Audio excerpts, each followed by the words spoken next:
народы, которые не хотели стареть.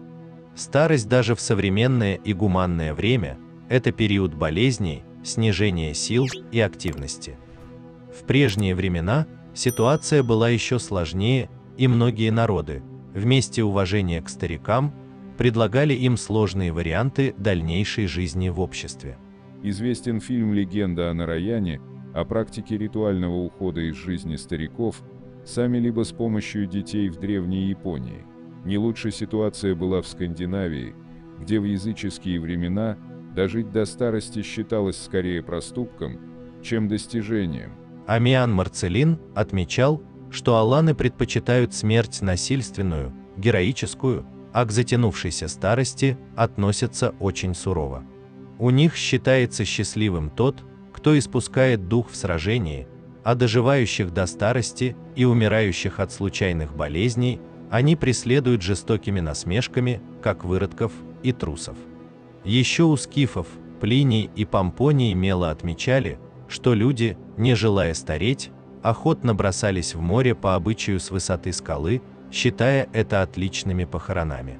Осетинский эпос нартов хранит воспоминания и о том, и о другом обычае, в частности связывая это с самым славным героем первого поколения Урызмагом. Вот наиболее знаменитый вариант, где инициатива исходит от самого стареющего, а молодые для виду сопротивляются. Состарился нарт Урызмаг, обессилел. Уже не ходил он в походы, уже не спрашивала у него совета нартовская молодежь.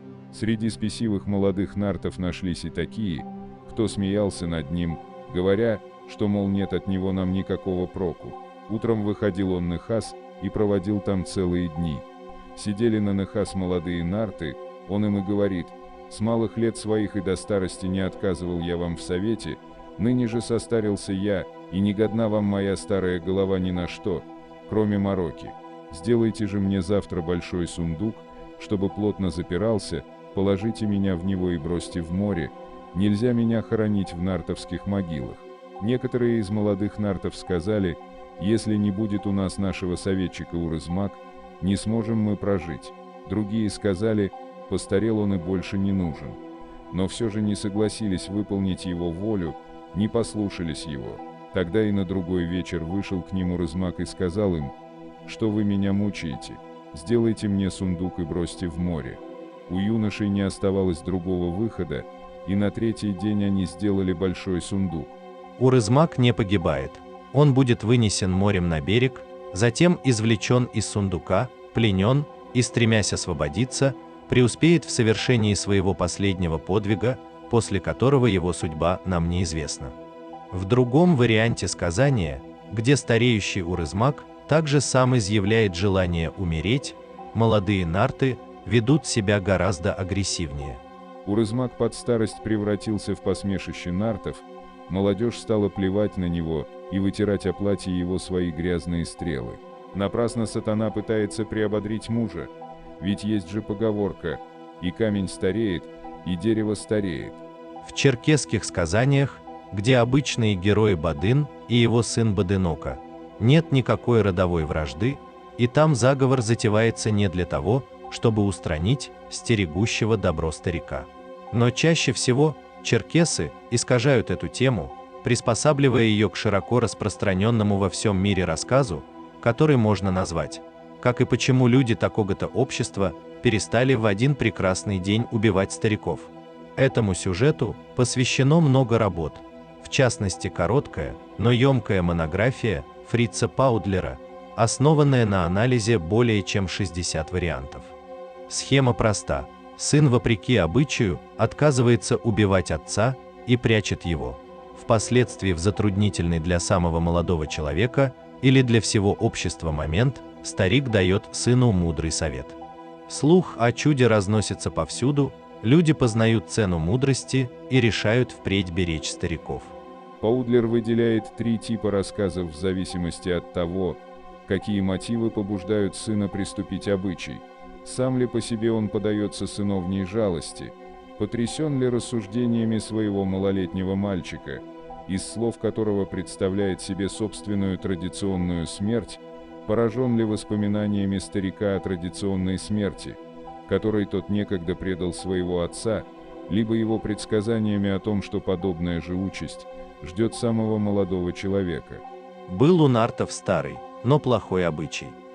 Когда мужчина становился таким дряхлым, что не мог уже вытащить 3 пальцами меч из ножен, не мог сесть без чужой помощи на коня, не мог натянуть лук, сажали этого дряхлого старца в плетеную корзину и выносили из селения. Выносили и поднимали на вершину горы старости. К плетеной корзине приделывали большие каменные колеса и пускали корзину вниз по обрыву в пропасть. Настало время, когда отец Бодынока, Бодын, превратился в глубокого старца, дряхлого и бессильного.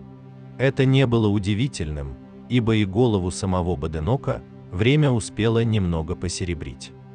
Скрывая свою печаль, сплел Бодынока из хвороста корзину, посадил в нее отца, поднял Бодына на вершину горы старости, приделал к корзине 2 огромных каменных колеса и сказал: «Отправляю тебя, отец, на гибель. Не меня вини, а нартский обычай. Прощай». Бодын ничего не сказал в ответ, и от его молчания стало тяжелее горе Бодынока. Он толкнул корзину, и она покатилась дорогой смерти. Все ближе и ближе она подходила к пропасти, все чаще и чаще билось сердце Бодынока. У самого края пропасти корзина внезапно остановилась, зацепившись за пень. Ветер стал ее качать над бездной, белая борода Бодына развивалась на ветру, и старик не выдержал, засмеялся. «Отец, чему ты смеешься?» – спросил Бодынока. Бодын, не переставая смеяться, ответил: «Я подумал, что когда ты одряхлеешь, и твой сын бросит тебя с горы старости, твоя корзина тоже зацепится, быть может, за этот старый пень. Разве это не смешно?» Добрый смех отца, приговоренного к смерти, ранил Бодынока в самое сердце. Бодынока поселил отца в пещере и носил ему еды втайне от нартов. В неурожайный год у нартов погибли все сады, все бараны и все посевы злаков. На совете сильнейшие ломали головы, что же делать и как прожить, а в своей пещере старик давал сыну каждый раз мудрые советы, спасавшие народ. И когда удивленные нарты допросили Бодынока о том, где источник таких мудрых решений, он рассказал о спасении отца, ожидая наказания. Но восхищенные нарты отменили страшный обычай убийства стариков. В отличие от черкесских осетинские сказания, будучи оригинальными, весьма вероятно, продолжают традиции, проистекающие от скифо-сарматской практики умерщвления стариков. О ней пишет Геродот. Племя Исидонов, сарматы современного Казахстана, убивали стариков, смешивали их плоть с мясом животных, варили их в одном котле и поедали. Не лучше были дела и в Европе. Германское племя герулов, буквально опоздавшее из-за позднего переселения из Скандинавии в Готланд и будучи вообще-то готами, по описанию Тацита, сажали стариков на деревянный помост, убивали их и затем сжигали тела. Общество большую часть истории относилось к старикам очень агрессивно. Варварские нравы, скудность ресурсов вынуждала идти на крайние меры. И только расцвет гуманизма после эпохи Возрождения дал начало новой этике к пожилым людям. Пишите, что думаете по этому поводу, ставьте лайк и подписывайтесь на канал.